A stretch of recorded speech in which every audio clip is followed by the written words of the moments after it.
Well, this road trip is not off to a good start, is it? So much went wrong on the two games at MSG and in Jersey. We're going to talk about all of that on this edition of Locked On Anaheim Ducks.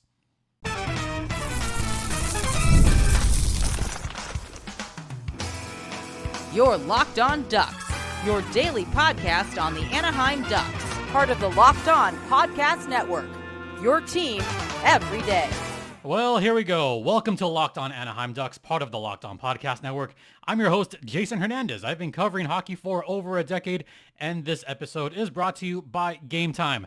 Download the Game Time app, create an account, and use code LOCKEDONNHL for $20 off your first purchase. You can follow this podcast across all the socials, and you can find this podcast wherever you get your podcasts for free. So be sure to subscribe if you haven't already, and check out Locked On Anaheim Ducks. Make it your first listen of the day. Let's get right into it. The Ducks had a pair of games over the weekend. Actually, I had thought about recording yesterday, but then I saw that the game was an earlier game. So I thought, okay, I'd rather just do two games. And how disappointed was I to see the Ducks game yesterday against the Devils that left them 6 to their stomachs. You see what I did there? Okay, I'm not going to be too ranty here, but losing yesterday's game to the Devils it left my head scratching a lot. Because that was a bad loss. The loss to the Rangers, not that bad. It was only a one-goal game, and the Rangers are arguably the best team in the Metro Division. Actually, yeah, I would say they are. Not arguably. They are the best team in the Metro. The Rangers are. We saw that in a 2-1 victory for the Rangers, and that wasn't even their number one goalie. Jonathan Quick turned back the hands of time and decided to beat the Ducks just like he did a decade ago. Did he find the fountain of youth or something? Jonathan Quick has been plaguing the Anaheim Ducks his entire career.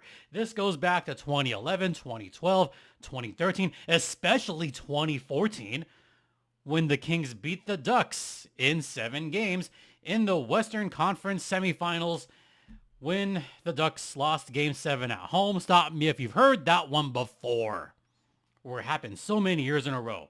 So I guess Ducks fans should be used to Jonathan Quick winning games against the Ducks and allowing so few goals. Yeah, we're used to this by now. Then we go back to the following game, where it is definitely not Jonathan Quick in net, and it was a battle of the backups on that game. That one had not Lukas Dostal. That one had James Reimer. And then that one had not Allen, but Jacob Markstrom, who looked brilliant in that game. But the Ducks are making any goalie look brilliant because they scored 1 goal on Saturday, 2 goals on Sunday.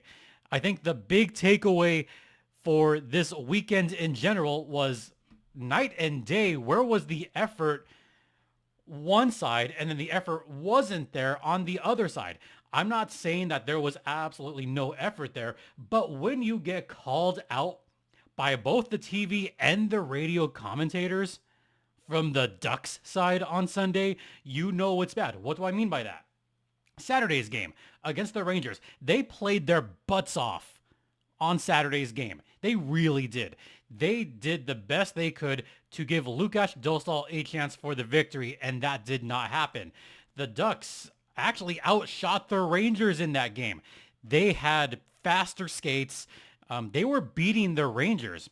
Maybe not consistently, but at least they were beating them somewhat often enough on those 50-50 pucks. They were getting those hard hits in. How about that hard hit by Radko Gudas on ex-Anaheim Duck Sam Carrick, his former teammate of a few months, but that's still his former teammate. And that was a solid, clean hit, by the way. Those of you Rangers fans that might get in my mentions here, no, that was a clean effing hit. Radko Gudas led with the shoulder, might have extended the arm a little bit, but that was right to Sam Carrick's sternum. That was not to his neck. That was not to his head. No, that was straight on, just body to chest, a solid, clean hit. Nothing at all dirty about that. Even the MSG commentators, the New York Rangers commentators, made point of the fact that Radko Gudas at one time may have been a dirtier player back about a decade ago, but he's cleaned up his act a little bit. And even the Rangers announcers said, no, you know what? We'll admit that was a good, hard, clean hit. And that effort resonated towards the rest of the roster that game. You saw hard hits all throughout the night. You saw what looked like a 60-minute effort on a 50-minute effort if I'm going to be precise, because parts of that first period, the Rangers just took over that game. But I would say a solid 50-minute effort by the Ducks at Madison Square Garden. Even when it was no score through 2 periods, their defensive intensity was pretty good. It was pretty solid throughout the second period. I mean, that was probably one of the better non-scoring periods the Ducks had. They outskated the Rangers. They outshot the Rangers. That was probably one of their better efforts, even though they came up empty. Yes, I know there was a power play in the second period that could have gone a little bit better. And yes, this is Troy Terry drawing penalties again. And thanks to Tom, who actually messaged me saying, can we talk about Troy Terry drawing? I'm specifically saving that for an episode for tomorrow. I am saving that one. But Troy Terry doing a great job overall in that period, skating hard, getting some good opportunities for the Ducks. And the effort was there. Probably one of my favorite losses to rewatch. Not one of my favorite games, but one of my favorite losses to rewatch, because at least there was a massively concerted effort there. It was brilliant. You go from the yin to the yang of Sunday's game, and that's what drove me nuts. That game specifically got me from 0 to pissed off, especially in the second period, where it seemed like they were not skating. When you have the TV commentators calling you out saying, wow, they're certainly not skating. Well, no crap, they weren't skating. They were barely picking up their skates. When I started playing hockey, one of the number one things I was told was, pick up your feet, Hernandez. I'll admit, there were times where I was a little bit lackadaisical, and it is a little bit harder for a somewhat new skater to learn how to pick up your freaking feet. I get that. I remember that. It's ingrained in my head. Pick up your feet, Hernandez. Pick up your feet, Hernandez. But some of these Ducks players, they were not picking up their feet at all on this one, and it really showed. There was a lot of standing around, especially towards the end of the second period. Even the radio guys, I listened to part of Duck Stream, and they were even pointing out, man, they're just kind of standing around. Well, yeah, they were standing around like crazy on this game. What was happening with the effort or lack thereof? It was bad. It was really bad towards the end of that period. Can I give you just a stupid stat that I tweeted, and this drove me nuts. At the end of the second period, I put this tweet out, and it ticked me off. This was after the Ducks had scored their opening goal. The Anaheim Ducks were outshot 26-4 in the last 35 plus minutes. You read that correctly. If you were to space that across 60 minutes, they would get outshot 46-8 or 46-7. If you're a team that gets outshot at that pace, you know it's bad. Now, yes, I know the period shots on goal were 12-3 in favor of the Devils, but I go back to that first goal. 35 minutes, 26-4. That is more than bad. That goes into supreme lack of effort territory. You cannot do that as a professional hockey team, get outshot by an over 6-1, nearly a 7-1 ratio. For those of you math heads out there, I'll be specific. You cannot get outshot by a 6.5-1 ratio. You can't do that, folks. And I think that's what drove me BS crazy. Just getting outshot by that kind of margin. It's ridiculous. Oh, you think the ranting's over? We're not nearly done yet because I'm going to go into full-on rant mode on the other side. And now a brief word from Prize Picks. Now, you can win up to 100 times your money on Prize Picks with as little as 4 correct picks, because Prize Picks is the best place to get real money sports action with over 10 million members and billions of dollars in awarded winnings. Prize Picks has made daily fantasy sports accessible to everyone. Just pick more or less for a shot to win up to 100 times your cash. And Prize Picks is the best place to get real money sports action, and they put their members first because all withdrawals are fast, safe, and secure. When my picks hit, I can get my money in as quick, not Jonathan quick, but as quick as 15 minutes. You could sign up today and get $50 instantly when you play $5. That is guaranteed. Do you think that Troy Terry is going to extend his point streak tomorrow? Well, you can definitely test that out on Prize Picks. So download the app today and use code LOCKEDONNHL to get $50 off instantly after you play your first $5 lineup. Once again, code LOCKEDONNHL to get $50 instantly after you play your first $5 lineup. Once again, Prize Picks. Run your game. Welcome back to episode number 946 of Locked On Anaheim Ducks, part of the Locked On Podcast Network. Once again, you're locked in with a now blinded Jason Hernandez. As you may have seen, the sun is right in my eye here, but I'm just going to leave a little bit of sliver because why not? Okay, let's get into these two games. First, the game at Madison Square Garden, the most famous arena in the world. That was a fun game to watch in that there was some hard hits, as I mentioned. There was some good, solid action on both sides in the second period, despite no scoring happening. The Ducks did outshoot the Rangers in the final 2 periods, 26-14, yet still somehow lost. Jonathan Quick turns into 2014 Jonathan Quick. Somehow he made 32 saves in the win. Yeah, this was weird. This was weird to watch. Jonathan Quick is turning 39 soon. 39! Do you know how long he's been in the league? Do you know how long he has been haunting, literally haunting the Anaheim Ducks? He's been doing that his whole career. Can I give you just some fun stats, just for the sake of it? Why not?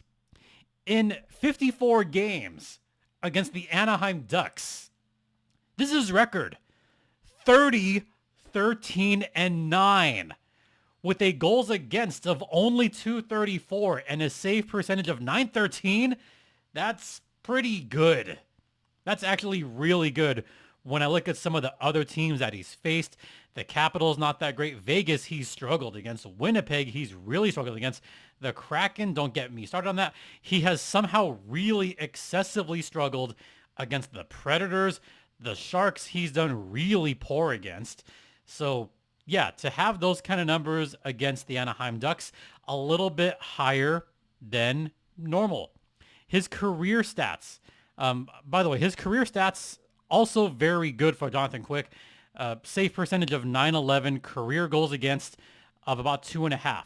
So to be better than the .911 and the 2.5, yeah, he's better than average against the Anaheim Ducks. It's no coincidence that he does this against his biggest rival for more than a decade. So that's pretty much what that game boiled down to, was just great play by Jonathan Quick. Third period was when things began to turn around. Ryan Lindgren scored on what I think was just a nice overall offensive zone by the Rangers. The Ducks just could not get it out, but that was also brilliant passing by the Rangers. Alexis Lafreniere had a perfect pass from behind the net to Ryan Lindgren, who was right in that mid-slot area. That made it 1-0 Rangers. The second goal, that got me from 0 to pissed off. really, really quickly. Was that a kicking motion? Most Ducks fans would say yes. A lot of NHL fans would say yes. I would say yes. Will Cooley.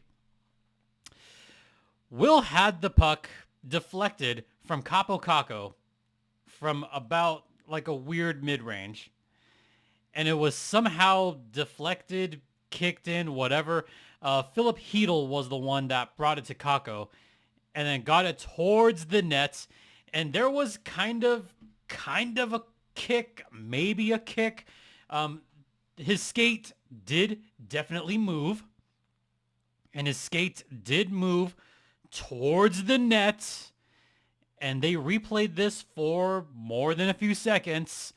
But somehow it was deemed not a kicking motion, that it was deflected towards the net, and the goal stood. Yeah, I got a little bit ticked off watching that too. This is a gray area. This is such a gray area in the National Hockey League. This is a gray area in the rulebook. It's a gray area in general. What exactly is a kicking motion? I mean, are we going to ask the same questions over and over again? What is a kicking motion? I don't know. What is goaltender interference? I don't know about that either. Nobody knows the exactitudes of these rules in the rulebook, but here we are talking about it once again because the Ducks were burned on that one. They were absolutely burned on this one. I'm on the side saying it looked like because the skate was going, towards the net, it looked like it definitely helped it in and looked like there was a slight kick right there. I mean, yeah, deflected goals happen in soccer, and that's a distinct kicking motion. So what makes this not a distinct kicking motion? Does he have to, place his skate 2 feet in front of him? Does he have to high step like the Rockettes who are just down the street from Madison Square Garden? Is that what we're doing? Does it have to be like the Radio City Rockettes in order to be a kicking motion? Because I didn't see that. It wasn't that bad, but it was still bad enough that it looked like a kicking motion. I read the comments. I see the tweets. I see how pissed off y'all are. And you know what? You're absolutely right. You have every right to be pissed off about that one. It looked like it was a kicking motion. If you would have made that call maybe 4, 5, 6 years ago, you probably would have been more likely to see that goal get waved off. And it wasn't. Yeah, drove me nuts. But at least a minute later, we had a nice revenge goal, I guess. Olen Zellweger, the very crafty, very young player, got his first of the season. By the way, I love the tandem of having Leo Carlsson passing that off to Olen Zellweger. And this kind of happened on the open ice. So Troy Terry kind of passed it to a streaking Leo Carlsson, a perfect diagonal pass to Olen Zellweger, who just wristed it perfectly. That was perfect. If you want to talk about just brilliant puck movement, crossing into the zone and getting to a streaking player, which, by the way, massive credit to Olen Zellweger being at the right place at the right time in the slot area to receive that pass. That was about as good as it gets. So that cut the lead in half. The Ducks did try some magic later on. Nothing happened there. So the Ducks lost that one 2-1 at Madison Square Garden. I realized that I spent the entirety of that segment talking about the Ducks-Rangers game. And yeah, there was big reason to, because that was one of the more impressive, I shouldn't say impressive losses, but that's the word I'm going to use here. Because the Ducks, they stuck with it, especially towards the end of the game. They had their chances. They had some good high danger chances on Jonathan Quick. They just got a little bit goalied toward the end. It happens. So that is a little bit of bad luck on the Ducks side. That being said, I wish they would put that kind of effort in every single game, because it was there. It was. And I think that's what makes me so much more angry about the following game, because you have that kind of effort for 50 minutes against a team that is the best in the division, and then you stink it up the following night. What's that about? Well, you know what? We're going to get into that. I'm going to talk about that after this brief intermission. Stay locked in. And now a brief word from FanDuel. And get ready to tackle the NFL action with America's #1 sportsbook, because right now, new customers can bet $5 and get $150 in bonus bets if you win. The FanDuel Sportsbook app gives you everything you need to place live bets on the NFL all in one place. So when you get a hunch in the middle of the game, you can check out the latest stats, view live play-by-play, and so much more on the same page where you place your bets. Looking for a little Monday Night Football action? It's all there on FanDuel. So just visit FanDuel.com to join today and get started with $150 in bonus bets if you win your first $5 bet. That's FanDuel.com. Never waste a hunch and make every moment more with FanDuel, the official sports betting partner of the Locked On Podcast Network. And please, folks, gamble responsibly.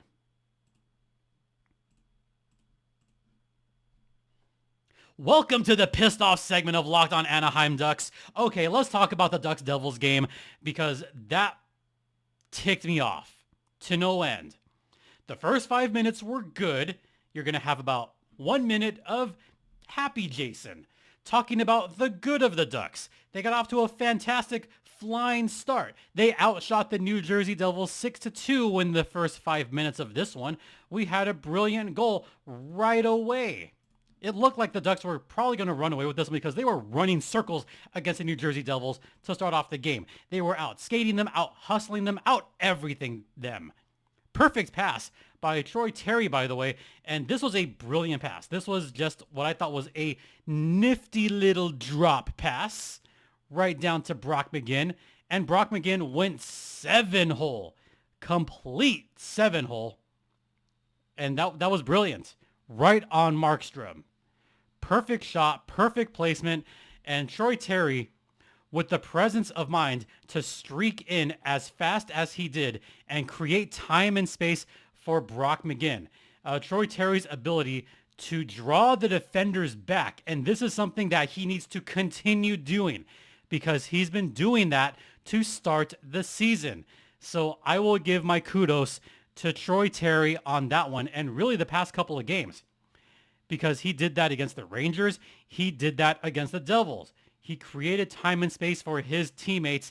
And by the way, that is now a 7-game point streak for Troy Terry. He has looked solid to begin the season. And that's when everything went to hell, because after that, it was all New Jersey Devils for the next 35 minutes, and that's where everything went straight to heck. Because after that, Dawson Mercer tried to get it past James Reimer. The ref somehow lost sight of the puck that was like a good 25 feet away. He blew the whistle. That was kind of a bailout call, but kind of not. James Reimer looked a little bit shaken up on that one.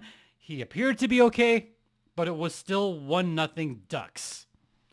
And then after that, shots were 15-6 in favor of New Jersey. After that, the Ducks were outshot 13-0 in the last 10 minutes. I will give credit because, once again, Troy Terry drawing penalties, drew a penalty on Brendan Dillon. So how'd the power play look? It did not look good. That first unit looked like crap. They did not get the puck in the offensive zone. It looked bad. Then you go to the second unit, looking way, way better. Why can't you have that second unit out at all times? Trevor Zegras is on the second unit. Tristan Luneau's on the second unit. Do you know how much movement there was on that power play? Do you know how good the passing was on that power play?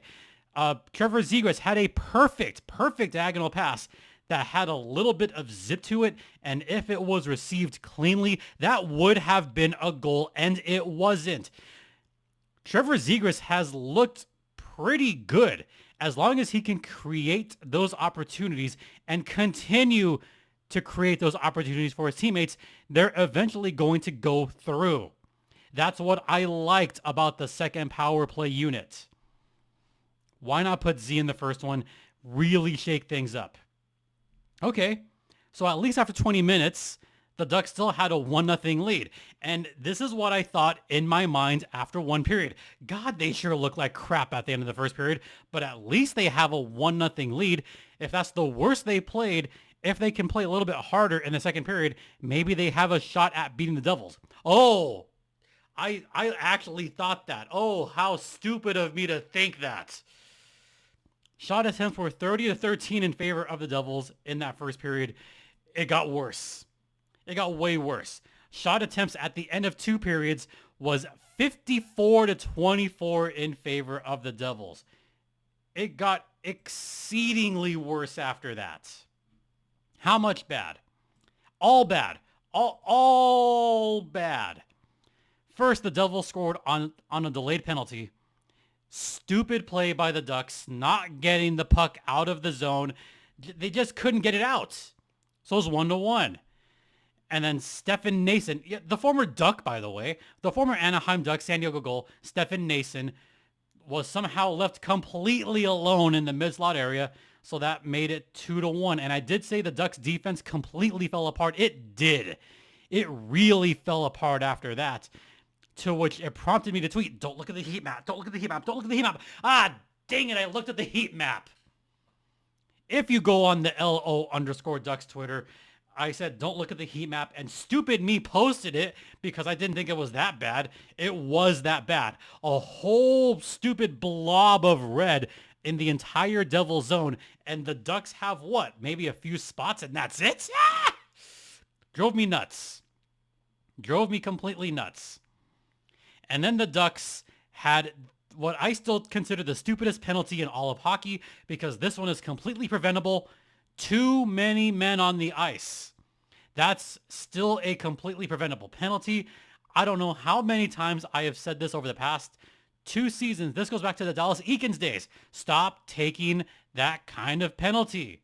It doesn't help anybody. And what do you think? Oh, what do you think happens? Stefan Nason scored a second in the game on the power play. 3-1 Devils. By the way, the Devils have one of the best power plays in the entire National Hockey League. Going into last night's game, they had a 28.2 power play percentage. That improved. The power play percentage is now up to 30%. One of the best power plays in the entire National Hockey League. The Winnipeg Jets are the best at a whopping 43.5% power play. Ottawa, 40%. Where did that come from? Colorado, 38%. Vegas, 36%. Oh, look at the Devils, 30%. Oh, man. Their power play is just perfect. Just absolutely perfect.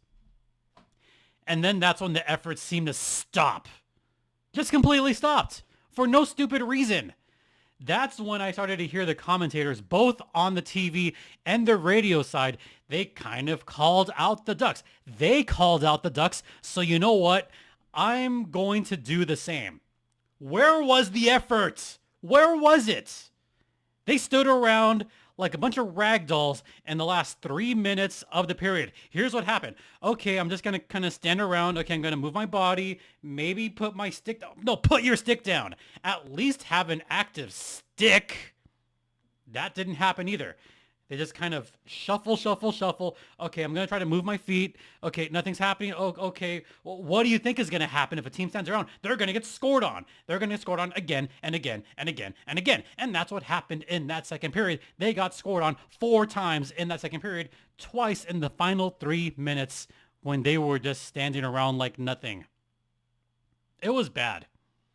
The power play goal the Devils got, what was the defense doing there? Cam Fowler really stood around and just completely lost Stefan Nason down low. I don't know what was happening there. That was about as bad as it gets. The goal to end the second period, that was the one that drove me nuts. That one, actually no, that one didn't drive me as nuts, but it was bad. Radko Gudas completely lost Paul Cotter. James Reimer, I don't know what he was doing, but Paul Cotter was just completely open in close. 4-1 Devils. After that, it was like, you know what? What the heck? And I mentioned this stat before. The Ducks were outshot 26-4 in the last 35 plus minutes after that. A couple more were tacked on. Ducks did score one late from Ryan Strome, from Fowler and Gauthier. 6-2 was the final score against the Devils. My main takeaway, as I mentioned before, the effort has got to be there for the entire game. It's disheartening. It's disheartening to see this. I sincerely hope that Greg Cronin just takes a step back and really gives it to them. Greg Cronin, this is your opportunity to light a fire under their butts. Get them going. Okay? Greg, get these guys going the last two games of the road trip. You got a game at Long Island. You got a game at Pittsburgh. Let's do something about this. Let's get them going. All right? Greg Cronin, get them going. Do the job. That's going to do it for this podcast.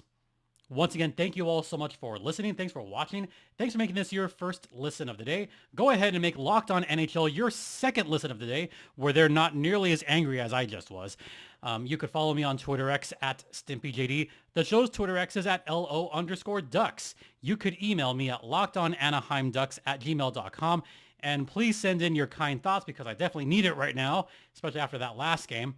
But those of you that have sent in some great messages, I really, really appreciate it. So thank you all so very much. And by the way, before I head off, quick shout out to those of you that came up to me after the Firebirds game. A little bit self-serving here, but I got to do bilingual call for the Coachella Valley Firebirds and actually got name dropped on local media. So just want to thank you all that gave such massively kind words of support. And for the Firebirds to give me the opportunity to do a bilingual call. I mean, how often do you hear that in hockey? So just want to thank everyone for the super kind words and me getting to say un minuto and the fans saying gracias. That was a cool moment for me. So just want to thank all the fans. And by the way, there was a couple fans that said, hey, Locked On Ducks. So thank you so very much. Really appreciate it. For Locked On Anaheim Ducks, I'm Jason Hernandez saying have a great rest of the day. Please remember to be safe out there. Please be kind to others, and please be kind to yourself. And Ducks fly together.